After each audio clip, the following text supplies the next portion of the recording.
Selamat datang di Jejak Waktu. Kita akan memandu Anda melalui salah satu babak paling kontroversial dalam sejarah Indonesia, yaitu peristiwa gerakan 30 September Partai Komunis Indonesia atau lebih dikenal G30S, PKI.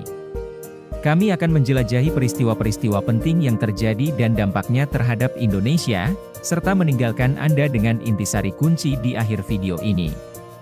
Jika Anda menikmati video ini dan menemukan informasinya bermanfaat, jangan lupa untuk memberikan like dan subscribe.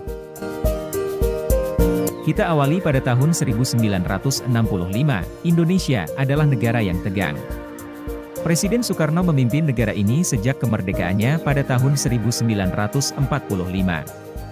Namun, keadaan politik semakin memanas, terutama sehubungan dengan Partai Komunis Indonesia, PKI, partai komunis terbesar di luar Uni Soviet dan Tiongkok. Tanggal 30 September 1965 adalah titik balik dalam sejarah Indonesia. Pada hari itu, sekelompok perwira militer, yang tergabung dalam gerakan 30 September, menculik dan membunuh 6 perwira tinggi militer yang mereka sebut sebagai pengkhianat. Mereka berdalih bahwa tindakan ini dilakukan untuk melindungi revolusi dari kontrarevolusi yang mereka anggap dilancarkan oleh pengkhianat.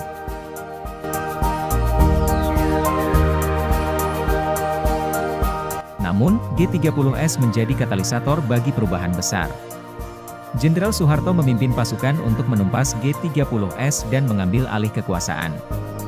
Anti-komunisasi masif berlangsung di seluruh Indonesia, dengan ribuan anggota PKI yang tewas atau ditahan. PKI sendiri dilarang. Selama lebih dari 3 dekade berikutnya, Soeharto memerintah Indonesia dengan tangan besi.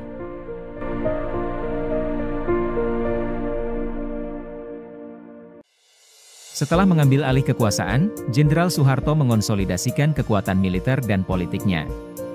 Pada tahun 1967, ia menjadi presiden kedua Indonesia setelah menggulingkan Presiden Soekarno. Pemerintahan Soeharto ditandai dengan era Orde Baru yang berkuasa selama lebih dari 3 dekade.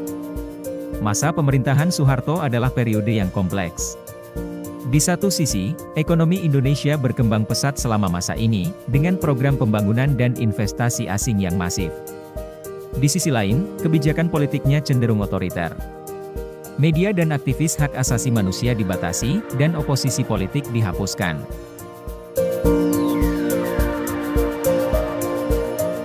Pada tahun 1997, krisis ekonomi Asia melanda Indonesia.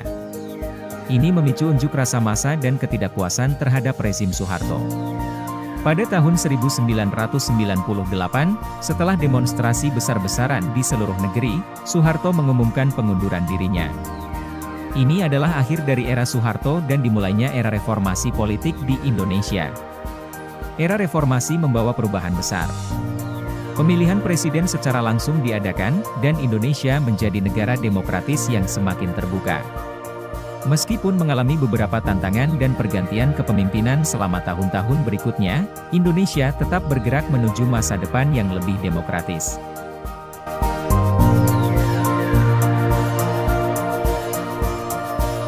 Pasca peristiwa G30S, PKI, Indonesia menghadapi tantangan besar dalam membawa negara ini ke arah yang lebih stabil. Salah satu prioritas utama adalah menyatukan negara yang terpecah, dengan banyak konflik internal yang timbul akibat peristiwa tersebut.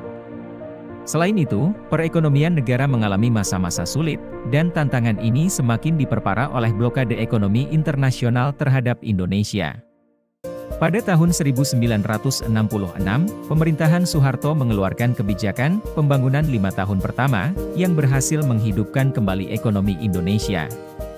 Kebijakan ini mendorong investasi asing dan pertumbuhan ekonomi yang pesat. Namun, selama masa ini juga terjadi tindakan represif terhadap pendukung PKI, aktivis, dan kelompok yang dianggap berpotensi mengganggu stabilitas pemerintahan baru.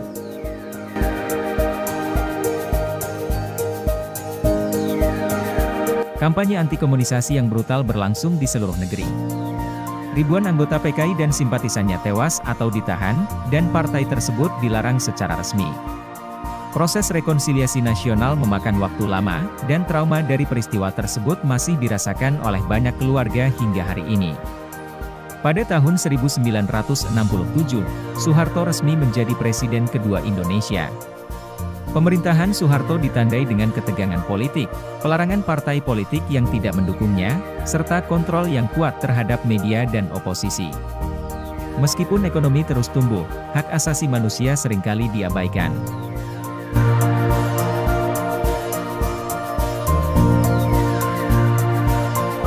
Perubahan besar datang pada tahun 1997 saat krisis ekonomi Asia melanda Indonesia. Ini memicu unjuk rasa besar-besaran dan ketidakpuasan terhadap rezim Soeharto.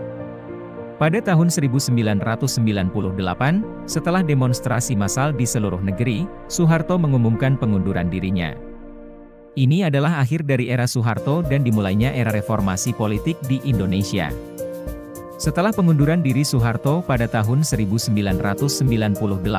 Indonesia memasuki era reformasi politik yang ditandai oleh perubahan besar dalam sistem politik dan sosialnya. Beberapa perkembangan utama selama era reformasi ini termasuk demokrasi dan pemilihan umum, kebebasan pers dan ekspresi, otonomi daerah, perkembangan ekonomi, hak asasi manusia dan korupsi serta transparansi. Selama tahun-tahun berikutnya, Indonesia mengalami beberapa pergantian kepemimpinan dan proses demokratisasi yang terus berlanjut. Meskipun masih ada tantangan dan masalah yang dihadapi negara ini, seperti ketidaksetaraan ekonomi dan masalah lingkungan, Indonesia terus berusaha membangun masa depan yang lebih baik untuk rakyatnya.